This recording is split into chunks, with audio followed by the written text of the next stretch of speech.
আপনারা প্রশ্ন করতে পারেন, হুজুর আপনার ক্ষমতায় গেলে কি করবেন? শরিয়া আইন বাস্তবায়ন করবো। বলতে পারেন একদিনে করবেন না 2 দিনে করবেন। যদি মানুষ আমাদেরকে ক্ষমতা দেয়, সাথে সাথে শুরু করব, পর্যায়ক্রমে করতে থাকবো। শুরুটা সাথে সাথেই পর্যায়ক্রমে শেষ করব। আমি কথাটা বুঝাতে পারিনি। এখন প্রশ্ন করতে পারেন যে হুজুর কেউ তো বলে যে শরিয়া আইন বা ইসলামী আইন তারা, যেমন ধরে নেন জামাত, এই অনেক প্রশ্ন করছেন, আমি জবাব দিতে আছি, কিন্তু ভাই প্রশ্ন অনেকের আছে, এই জবাব দিচ্ছি। বলছেন হুজুর জামাত তারা তো বলছে প্রচলিত নিয়মে প্রচলিত আইনে তারা রাষ্ট্র গঠন করবে, তারা শরিয়া আইন বাস্তবায়ন করবে না। যুক্তি কি যে এটা বলা যাবে না, এইটা যদি ক্ষমতা পায় তাহলে বাস্তবায়ন করবে। তাহলে আমি তাদের কাছে প্রশ্ন করতে চাই, আপনারা যে জীবনভর বলছেন আল্লাহর আইন চাই, সত্যকে শাসন চাই, ওইটা কি ভুল ছিল? যদি ওইটা সঠিক থাকতো এইটা ভুল, আর এইটা ভুল থাকলে ওইটা, এখন কোনটা সঠিক কোনটা ভুল এটা আগে বলেন।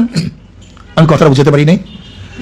জামাতের সৃষ্টি লগ্ন থেকে তাহলে বক্তব্য কি ছিল? বলেন আল্লাহর আইন চাই, সত্যলোকের। এই বছর 2026 এই কথা নাই। এখন 26-এর আগে যে বক্তব্য দিচ্ছেন ওইটাকে সঠিক ছিল।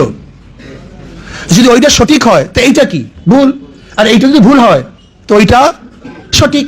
আগে আমাদেরকে বলতে হবে কোনটা সঠিক কোনটা ভুল। এরপর আরেকটা কথা বলি, তোমাদেরকে দর্শন দেই, এই দর্শনটা মাথার মধ্যে নাও। আরেকটা দর্শন দেই। আচ্ছা বলো তো, আমি বললাম না যে আমি শরিয়া কায়েম করবো, ইসলাম হুকুমত কায়েম করবো, কোরআন ও সুন্নাহর আইন বাস্তবায়ন করব। আমি ক্ষমতায় গেলাম।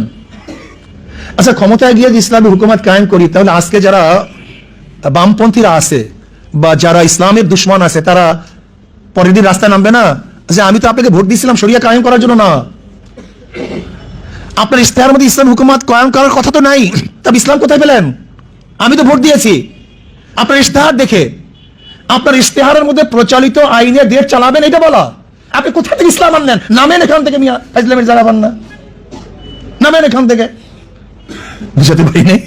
কোনোদিন সম্ভব না, হবে না, হতে পারে না। তোমার ইশতেহারে যেই জিনিস নাই সেই জিনিস যদি নতুন আদর্শ নতুন আইন প্রয়োগ করতে চাও, তাহলে পরের দিন গোটা বিশ্ব তোমার বিরুদ্ধে। তোমাকে তো ম্যান্ডেট এর জন্য দেয় নাই পাবলিক, তুমি কোথা থেকে নিয়ে আসছো? এর কোনোদিন সম্ভব না। একদিন চিন্তা করছেন এর কোনোদিন সম্ভব কিনা? এর কোনোদিন সম্ভব না। আর যদি আমরা বলার পরে মানুষ আমাদেরকে ভোট দেয়, তাহলে আমি বলবো মানুষ আমাদেরকে ভোট দিচ্ছে এটা করার জন্য, এখন আমরা না করে থাকবো কিভাবে? এটা করতে হবে তো। পার্থক্য বোঝাতে পারিনি। হাদি হাদি হত্যার বিচার, এটা তো আমাদের হৃদয়ের দাবি, মনের দাবি। শুধু হাদি কেন, যদি আল্লাহ পাক আমাদের কবুল করেন, বাংলাদেশে যত অবৈধ হত্যা হয়েছে প্রত্যেকটা অবৈধ হত্যার বিচার করা হবে। এর জন্য ইসলাম দুনিয়াতে আসছে, প্রত্যেকটা হত্যার। এবং ইসলাম যদি ক্ষমতা আসে, বাংলাদেশে যেই অবৈধ হত্যা হবে সেই অবৈধ হত্যার বিচার ইনশাআল্লাহ এই বাংলার মাটিতেই হবে, যদি আল্লাহ পাক কবুল করেন। এরপরে আসুন, বরিশাল কবলতি এলাকা সন্ত্রাসকেও দূর করবো, আপনাদের মাধ্যমে করব। আমার টার্গেটটা কি? যদি আল্লাহ পাক আমাকে কবুল করে, আমি অন্যায় প্রতিরোধ কমিটি প্রত্যেক এলাকা এলাকায় করবো। কারণ আমার বিশ্বাস, যেহেতু আমরা জনপ্রতিনিধি, আমরা এই গ্রামে থাকি, এলাকায় থাকি, প্রত্যেক এলাকায় 95% মানুষ ভালো, 5% মানুষ খারাপ। কিন্তু 95% মানুষ অনৈক্য, 5% ঐক্য। সমস্ত সন্ত্রাসী ঐক্যবদ্ধ, কিন্তু ভালো মানুষগুলি বিচ্ছিন্ন।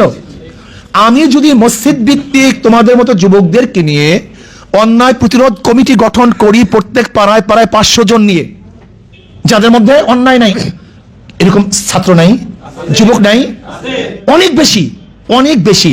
আমি তো আগেই বললাম 95%, কিন্তু অনৈক্য আর দুর্নীতিবাজ ঐক্য। আমি আলহামদুলিল্লাহ 1 মাসের মধ্যে, সর্বোচ্চ 1-2 মাসের মধ্যে, 1 মাসও আমার লাগবে বলে মনে হয় না, যদি আল্লাহ পাক আমাকে কবুল করেন, 1 মাসের মধ্যে প্রত্যেক পাড়ায় পাড়ায় পাড়ায় পাড়ায় আমি ভদ্র বিশিষ্ট সবাইকে নিয়ে, এটা আমার শুধু দল না, ইসলামী আন্দোলন ছাত্র আন্দোলন নয়, সবাইকে নিয়ে যারা অন্যায় প্রতিরোধ করতে চায় এরকম সবাইকে নিয়ে শক্তিশালী একটা কমিটি গঠন করব। আচ্ছা বলেন তো, আল্লাহ যদি কবুল করে শক্তিশালী কমিটি গঠন করি, তাহলে আপনাদের সামনে অন্যায় করবে কে?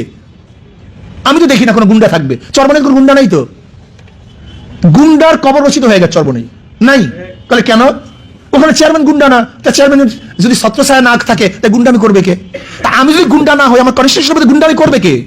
ছত্রছায়া তো আমার থাকবে। তা আমি যদি ছত্রছায়া না দেই, তাহলে কার রাস্তায় গুন্ডামি করবে?